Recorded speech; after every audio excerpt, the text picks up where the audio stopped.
안녕하세요. 어, 이번에 머신러닝에 이어가지고 지금 이제 머신러닝 분반 수강자들을 대상으로 딥러닝을 가르치게 된 그 910기 조기선이라고 합니다. 사실 제가 지금 머신러닝 분반이랑 컴퓨터 비전 분반을 주요 담당하다 보니까 사실 딥러닝 분반 강의를 하는 건 처음이에요. 그런데 해보고 싶었던 것도 많고, 그리고 여러분께서 컴퓨터 비전이나 자연 처리 분반을 듣기 전에 꼭 알고 계셨으면 좋겠던 것들을 좀 많이 다뤄보려고 하고 있습니다. 네. 어, 저는 이번 매주 한 강의를 한 3개에서 5개 정도, 한 10분에서 20분 정도의 그 동영상 3개에서 5개를 이제 올릴 것이고요. 그것들 바탕으로 과제나 아니면 발표 과제 등을 이제 제가 만들어 가지고 여러분들께서 팀별로 진행을 하시면 될 것 같습니다. 자, 오늘은 이제 간단하게 어, 딥러닝이 무엇이고 왜 배워야 되는지에 대해서 간단하게 이제 설명하는 시간을 갖도록 하겠습니다. 네. 자,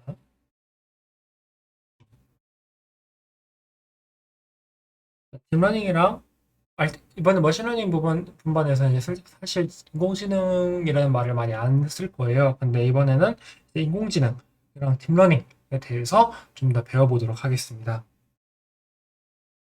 자, 간단하게 저희가 지금까지 머신러닝을 포함을 해가지고 이 머신러닝이랑 그리고 인공지능이 어떻게 발달해야 하는지 간단하게 볼게요. 이제 18세기에서 이제 19세기를 넘어갔을 때는 이제 대부분 이제 프로발리스틱 모델링 이거 사실 여러분들 머신러닝 본반에서 배웠어요. 여러분들 이제 리니어 리그레션, 로지스틱 리그레션, 네이버 베이즈 뭐 그런 것들 있잖아요. 사실 다 이제 어떤 베이지 이론에 기반을 하여 가지고 데이터로부터 통계적으로 어떤 통계적 분포를 따른다는 가정하에 설명 변수들 가지고 설명 변수들이 이제 기존에 이제 여기에서 이제 이 부분에서 이제 여기 B가 되는 거겠죠. 그죠? 그런 다음에 그거를 이제 설명하고자 하는 이제 목적 변수에 대해서 어떠한 이제 설명을 하고자 하는 모델들입니다. 저희는 이제 그동안 그래가지고 이제 그동안 이걸 많이 활용을 했었는데 어 초창기 신경마니아를 많이 불리는 건데 1950년대부터 1990년대까지는 이 모델 인기가 있다기보다는 어쨌든 이 모델을 어느 정도 사용을 했었어요. 간단하게 이제 말씀을 드리자면 이제 딥러닝을 이제 처음에 할 때요. 이제 1950년대 이 뉴럴 네트워크 여러분 이제 스트리 블루 원 브라운 그거 제가 영상을 보라고 먼저 말을 했을 텐데요. 그 스트리 블루 원 브라운에서 이제 사용을 하는 그 뉴럴 네트워크에서 자체는 이제 1950년대에 나왔어요. 근데 1950년대에 이제 나오자마자 이제 바로 쓸 수가 없었던 이유는 이걸 어떻게 데이터에 옵티마이즈 할 거냐, 이 모델을 어떻게 훈련시킬 것이냐에 대한 정확한 방법이 없었거든요. 그런데 이제 백프로퍼게이션, 그러니까 역전파 알고리즘이 이제 나오기 시작을 하면서 이제 1990년대에 1989년에 이제 리컨넷이라는 어 엘리넷 리컨넷이 리컨이 쓴 사람 저자 이름이고요.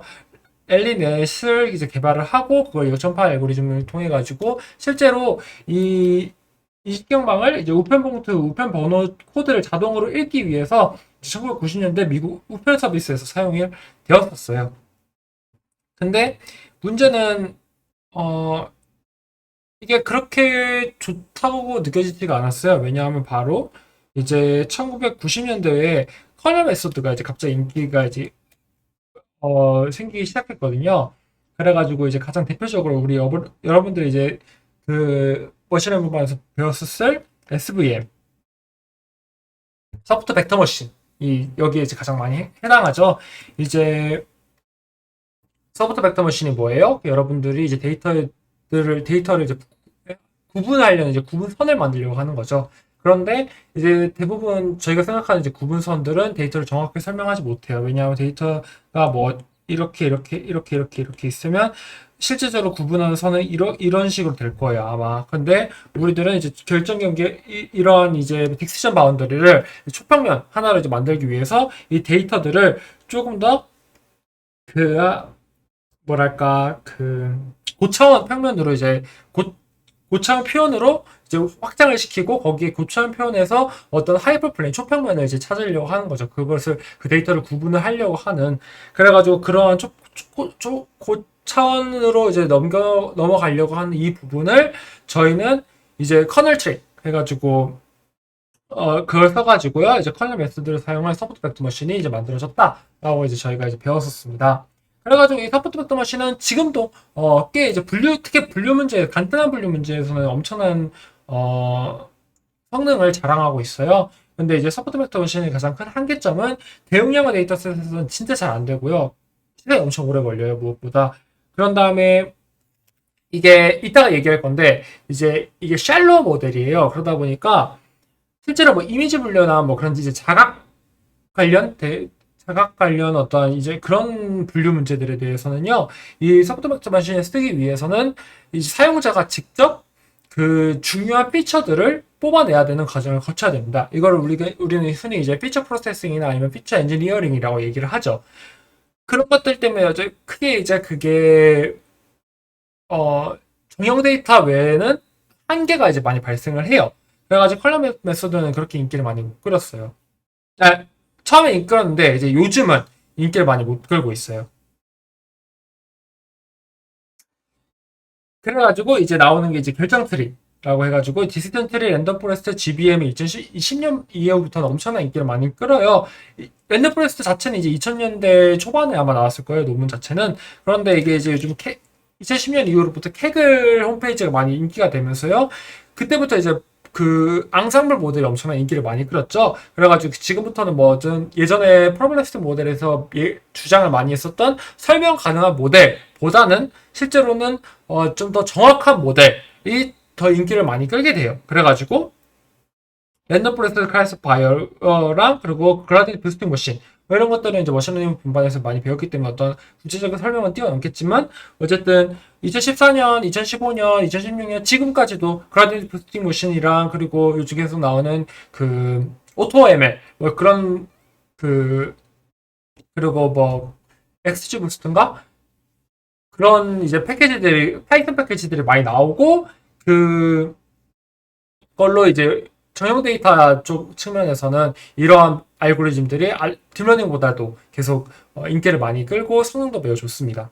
그런데 2013년부터요, 이제 뉴럴 네트워크가 1990년대에 인기가 이제 종료되나 했더니 2013년에 갑자기 연구들이 폭발을 하면서 그 뉴럴 네트워크로 활용을 해가지고 2012년쯤에 이제 이미지나 클래시피케이션 with deep convolution neural networks라는 라고 해가지고 그 이미지넷이 뭐냐면요, 엄청나게 큰 데이터셋이거든요. 그 엄청나게 큰 이미지 데이터셋이 하나 있는데요. 이거를 그때 어떻게 됐지? 2012년쯤에 그 1,400만 개의 이미지 중에서 이제 1,000개의 범주로 분류를 해야 되는 그런 대회예요. 그런데 그게 그동안은 이제 뭐 서포트 벡터 머신이나 그런 이제 전통적인 머신러닝이나 아니면 컴퓨터 비전 방법들을 이제 활용을 한 것들은 정확도가 74.3%에 머물렀었는데 실제로 이 이미지넷 클래시피케이션을 위해서 CNN, 그러니까 이제 뉴럴 네트워크 모델을 활용을 하니까 이게 정확도가 83.6%로 뻥충 뛴 거예요. 그래가지고 이게 그때부터 뉴럴 네트워크가 다시 인기를 끌게 되었습니다. 그래가지고 그 이후로부터 뉴럴 네트워크를 활용을 해가지고 지금 여기 보다시피 이제 컴퓨터 비전 애플리케이션들이죠. 이런 것들은 딥페이크 뭐 이런 것들 딥페이크나 아니면 뭐 뭐라고 하지 가상 얼굴 만들기 또는 이제 자연어 처리 분반에서는 계속 분반이라 하네요. 자연어 처리에서는 뭐 구글 어시스턴트나 시리, 빅비, 알렉사 이것들 다 뭐예요? 이제 챗봇이나 아니면 실제로 말을 하는 인공지능들에 대해서 이제 개발들이 다 엄청나게 폭발적으로 성능이 높아지게 되었죠. 자, 근데 그러면 사실은 뉴럴 네트워크는 근본적으로는 머신러닝 알고리즘들 중에서 여러분들 이제 여름방학 때 동안에 머신러닝 다양한 알고리즘들을 많이 배웠었잖아요. 그런데 그런 알고리즘들이랑 지금 우리가 배우고 있는 뉴럴 네트워크 또는 딥러닝이 어떤 차이가 있을까라고 질문을 던져볼 수가 있죠. 자, 이 그림 많이 보셨을 거예요. 아티피셜 인텔리전스가 이제 가장 크게, 인공지능이 가장 크게 집합이고, 거기 이제 부분 집합으로 머신러닝, 그거 부분 집합으로 딥러닝이 있다라고 이거는 이제 여러분들 많이 본, 그림일 거예요. 자, 이것을 좀 자세하게 보면요. 인공지능은 이제 여러분들이 이제 많이 알파고를 이제 많이 들어봤을 거예요. 근데 사실은 인공지능이 원래 1950년대부터 1980년대에도 진짜 많은 기업들에서 투자를 많이 받고 있었어요, 사실. 그리고 그때는 심볼릭 AI라고 해가지고 사실은 이제 지금 우리가 본 뉴럴 네트워크랑 완전히 좀 다른 알고리즘이에요. 이게 그때는 이제 이분 지금 여기 보이는 과학자분이 이제 말빈 미스키라는 이제 분인데요. 그 이제 심볼릭 AI 방법 자체가 이제 뭐냐면요. 어,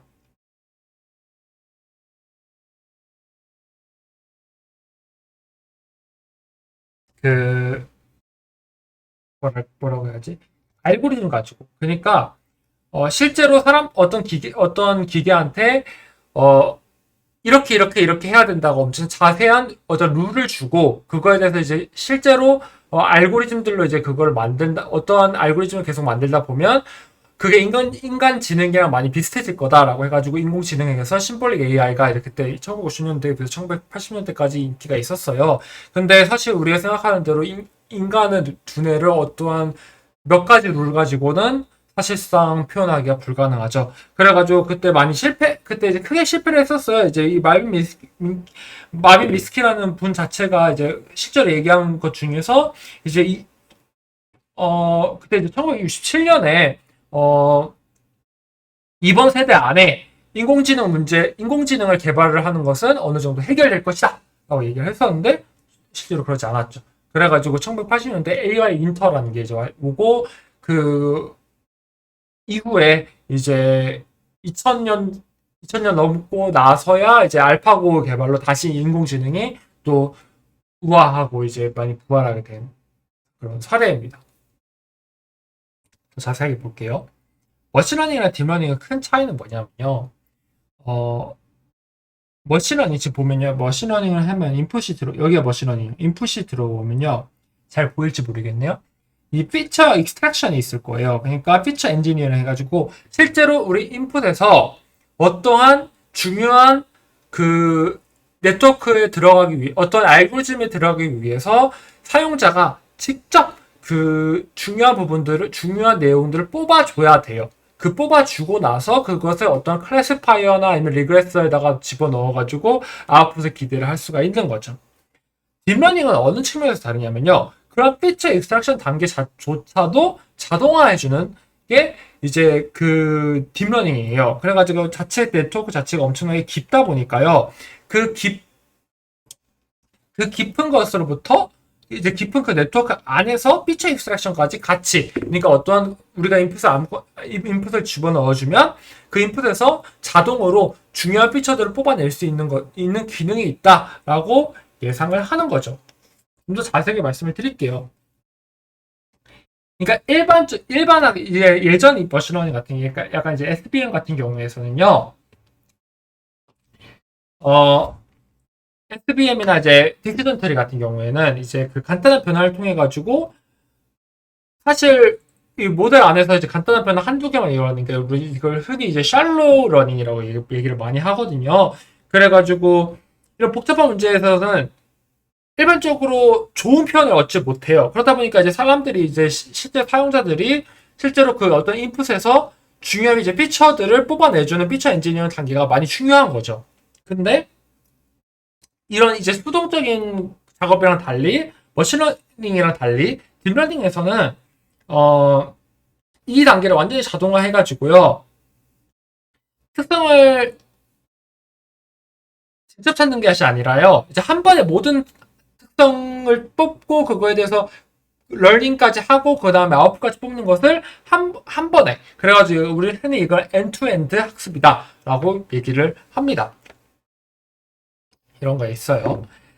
자, 이게 머신러닝이나 딥러닝의 가장 큰 차이점이에요. 그래서 피처 익스트랙션 단계 자체가 없기 때문에 우리는 이것을 자동화한다. 그럼 이 피처 익스트랙션을 어떻게 자동화하는지를 저희는 이번 학기 동안 계속 쭉 배울 거예요. 자, 근데 왜 이게 이제야 1900 아까 말씀드렸다시피 이게 1950년대, 1980년대, 1950년대 처음 이게 프로포즈 되었고 1980년대 이 알고리즘이 거의 이 알고리즘 훈련할 수 있는 방법까지 찾았다고 했어요. 근데 왜 이게 지금이 돼서야 인기가 이렇게 많이 끌었냐를 질문을 던지자면 이 다양한 이유가 있겠죠. 뭐 기업들의 투자, 뭐 그리고 알고리즘이 그만큼 많이 발전이 됐겠죠. 근데 그걸 다 떠나가지고 실제로 가장 많이 발전한 이유 자체는요. 첫 번째로 게임이 있고요. 두 번째로 데이터가 있어요. 첫 번째로 게임은 뭐냐면요. 실제로 정말 다른 말로 하면 이제 하드웨어가 그만큼 많이 발전을 했어요.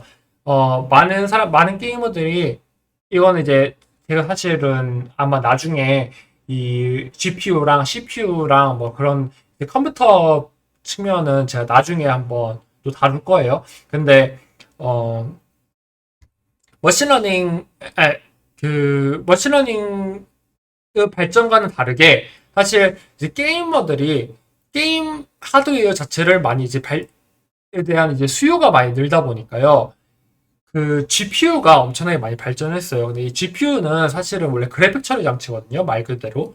근데 이 GPU 안에서 뭐가 일어나냐면 엄청나게 많은 행렬 연산이 많이 일어나요. 근데 이 GPU가 계속 발전하고 발전하다 보니까 이 행렬 연산을 하는 것을 그래픽 처리를 위해서가 아니라 실제로 딥러닝 계산을 여기 안에다가 이 쿠다라고 여기 지금 써 있는 쿠다 가지고 그 원래는 CPU에서 일어나는 그런 수학적인 계산들을 GPU에다가 해가지고 실제로 엄청나게 많은 수학적인 계산을 한 번에 엄청나게 빠른 속도로 처리하기 위한 이 GPU 발전이 이제 가장 큰 요인이 될 거고요. 2010년 이후로 이게 발전한 이유 자체가. 그런 다음에 그만큼 딥러닝을 훈련시키기 위해서는 엄청나게 많은 데이터가 필요해요. 머신러닝에서 쓰이는 데이터보다도요. 1000개, 2000개 정도 가지고 우리는 대부분 훈련시켰을 건데요. 그걸로 택도 없어요, 사실. 이거는 한 100만 개, 1000만 개는 적어도 100만 개는 있어야 좀 릴라이어블하게 데이터가 훈련이 될 거예요.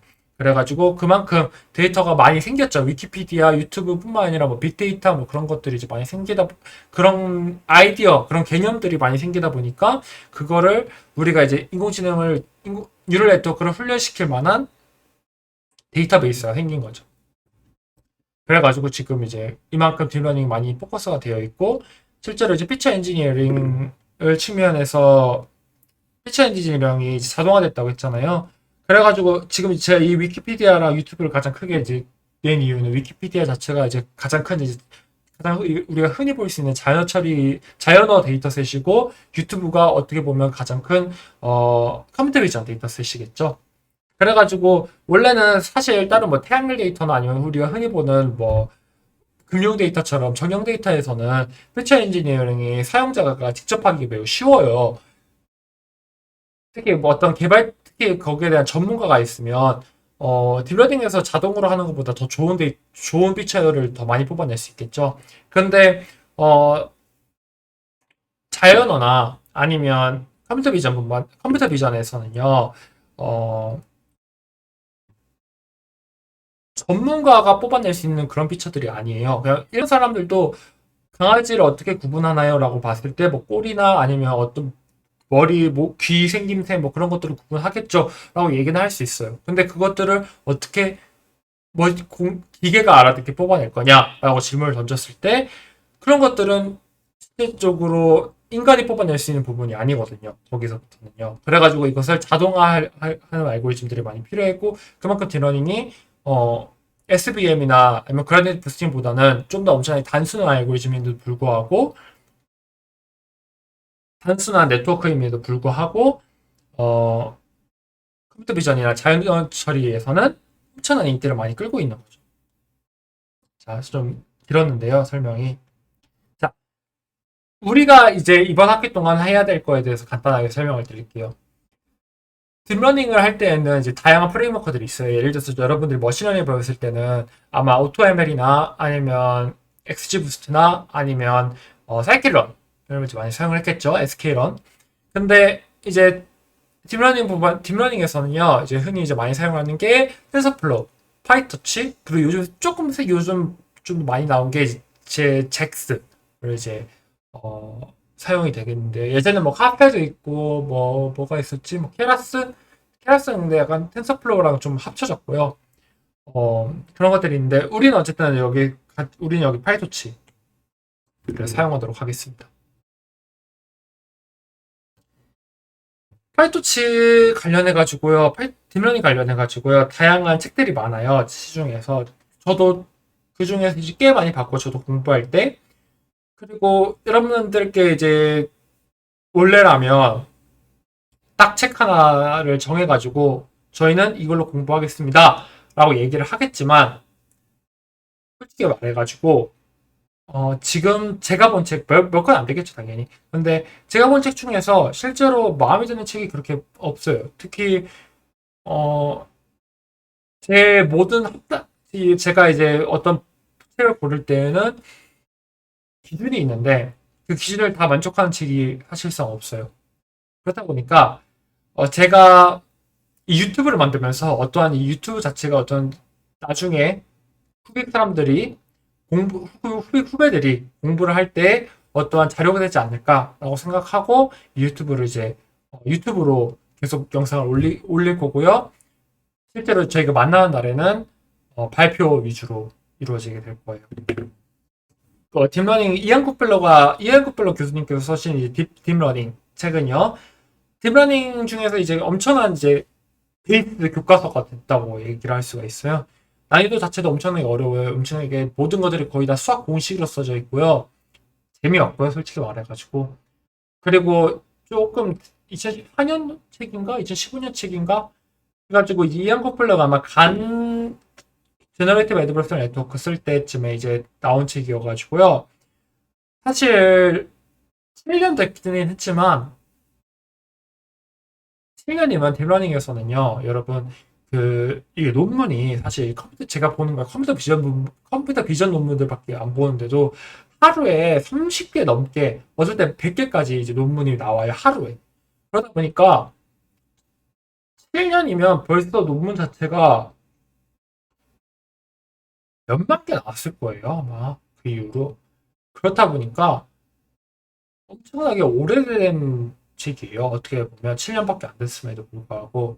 그래가지고 많은 내용이 빠졌어요. 재미도 없을 뿐더러 내용이 요즘 최근 동향이랑 좀 많이 동떨어진 부분들이 많기 때문에 이 책을 쉽게 추천드리지 못할 것 같아요. 꼭 공부해야 되는 책이긴 맞아요. 왜냐하면 기본 내용들이 많기 때문에. 근데 여러분과 같이 하기에는 엄청 재미없게 될 거고요. 저는 이 책은 추천은 하지만 저희 분반에서 사용을 하지는 않을 것 같습니다. 이 스터디에서는 사용하지 않을 책이고요. 이 책은 사용할 겁니다. 딥러닝 위스 파이토치 책 중에서 제가 가장 이제 파이토치 책이 그렇게 많지가 않아요. 왜냐하면 예전에는 텐서플로우가 더 인기가 많았고 그 전에는 뭐 카페 책들이 좀 더 있었는데 파이토치 자체를 이제 하는 거는 이제 아마 2017년쯤에 갑자기 인기가 이제 한 거여가지고요. 조금 최근 책들만 파이토치를 많이 사용을 해요. 그러다 보니까 다이브트 인투 딥러닝 자체는 이제 책이라기보다는 책도 있긴 한데 이거 사이트가 있거든요. 사이트가 있는데 거기에서 MXNet이랑 파이토치랑 텐서플로우 이렇게 세 가지 프레임워크로 모든 설명에 대한 코드를 각각 제공을 해요. 그래가지고 이거는 여러분들께서 볼 때 나는 파이토치를 공부할 거다. 파이토치 그 선택을 하면 모든 책 내용들이 파이토치로 쑥 바뀌어요. 그래가지고 그렇게 공부를 하면 돼요. 그래서 최신화도 많이 되어 있고요. 최신화 되어봤자 아마 욜로랑 그리고 트랜스포머 네트워크나 뭐 그런 것들이 소개되었을 뿐이긴 한데 어,